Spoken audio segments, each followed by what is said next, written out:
रसना बासना श्रवण रमण इत पशुतुल्य कर्म मनीष जीवन पाइछु जदि तू करि जा किछि पुण्य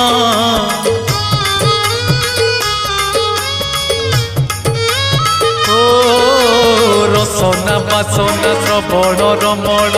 इत पशुतुल्य कर्म मनीष जीवन पाइछु जदि तू करि जा किछि पुण्य एई माटी देह बौला गाई जोठू आसीछि जीव पळेई एई माटी देह बौला गाई